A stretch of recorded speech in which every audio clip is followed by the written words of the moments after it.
चुनाव आयोग द्वारा आम लोकसभा चुनाव की तारीखों की घोषणा से पहले आज तेलंगाना प्रधानमंत्री नरेंद्र मोदी और बीआरएस के बीच राजनीतिक रण बन गया। बीआरएस की नेता और पूर्व मुख्यमंत्री केसीआर की बेटी के कविता की गिरफ्तारी के बाद ये राजनीतिक तल्खी और बढ़ गई। इस गिरफ्तारी के बाद बीआरएस नेता और कार्यकर्ताओं ने इसका विरोध किया और धरना प्रदर्शनकारियों ने बाहर सड़कों पर आकर विरोध प्रदर्शन किया और बंद का भी आह्वान किया। कविता हमारा लीडर है, बीआरएस पार्टी लीडर है, केसीआर का बेटी है। इसी वास्ते वांटेडली ईडी आके यस्टरडे हैदराबाद में अरेस्ट किए। वो क्या हुआ, ट्रांसिट वारंट नहीं लेके आए, विदाउट ट्रांसिट वारंट अरेस्ट किए। बाद में सुप्रीम कोर्ट को खातर नहीं करे, आके अरेस्ट करे। पेंडिंग में है ना सुप्रीम कोर्ट में, हुए तो भी वो छोड़ लेके वांटेडली आके पोलिटिकली हम लोगों को प्रॉब्लम रखना, केसीआर को, कविता को, केटीआर को प्रॉब्लम करना बोल के अरेस्ट करे।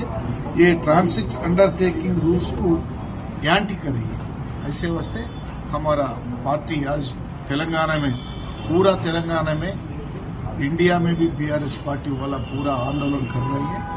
ऐसा इलीगल से आके वो हम लोग को डरा रहे को, लीडर को ऐसा कर देना बोल के कर रहे हैं देश में, वो हम लोगों को अपोज कर रहे हैं बीआरएस पार्टी को, न्याय होते बोल के सोच रहे हैं। वहीं प्रधानमंत्री नरेंद्र मोदी ने भी एक कदम आगे जाते हुए इस गिरफ्तारी को एक सामान्य गिरफ्तारी की तरह देखते हुए ये संदेश दिया कि कोई भी कानून से ऊपर नहीं है। उन्होंने तेलंगाना में एक विशाल जनसभा को संबोधित करते हुए विपक्ष और कांग्रेस पर जमकर निशाने साधे। उन्होंने कहा कि कांग्रेस और बीआरएस ने तेलंगाना के सभी सपनों को चकनाचूर कर दिया है। पहले ये बीआरएस की महालूट थी और अब ये कांग्रेस की बुरी नजर है। कांग्रेस के लिए 5 साल भी तेलंगाना को नष्ट करने के लिए पर्याप्त है। कांग्रेस के लिए तो पूरा राज्य तबाह करने के लिए 5 साल भी बहुत है।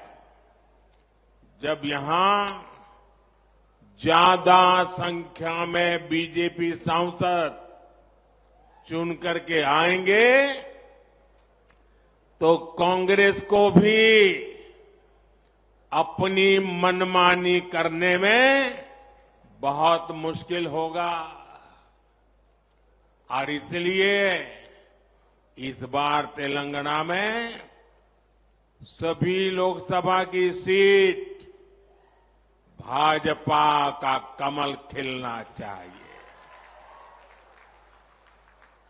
और आपको एक बात और भी याद रखनी है, तेलंगाना के लोगों की बात सीधी मुझ तक दिल्ली में पहुंचे, इसके लिए मुझे यहां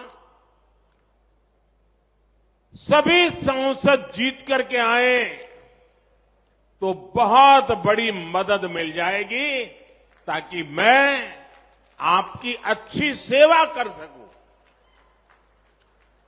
जब यहां बीजेपी के सांसद होंगे तो आपकी तकलीफ, आपकी आशा आकांक्षा ज्यादा तेजी से मुझ तक पहुंच पाएगी।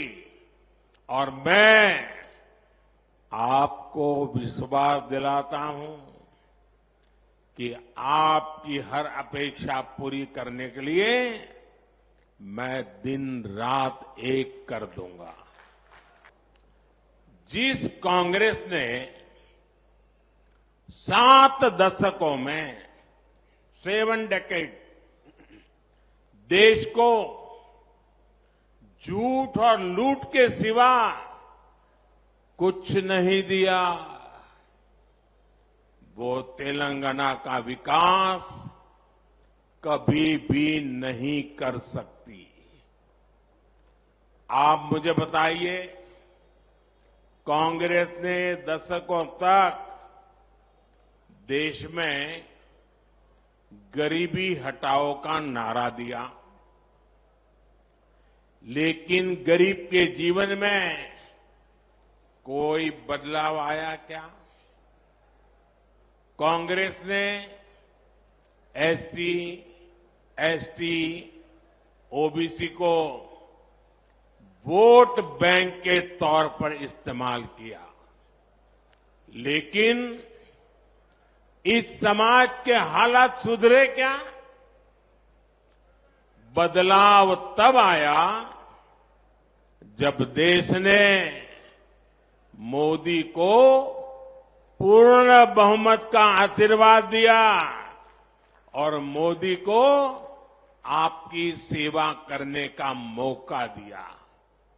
क्योंकि बदलाव की एक ही गारंटी है, मोदी की गारंटी।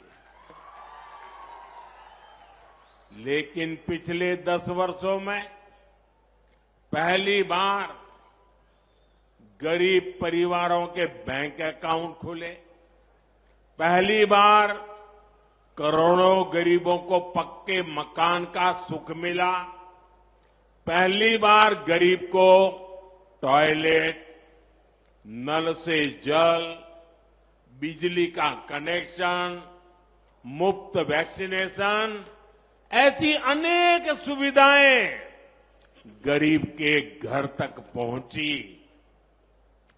पहली बार लाखों गांवों ने रात में बिजली का उजाला देखा। इसी बदलाव का परिणाम है कि पिछले 10 वर्षों में पहली बार 25 करोड़ लोग गरीबी से बाहर आए हैं।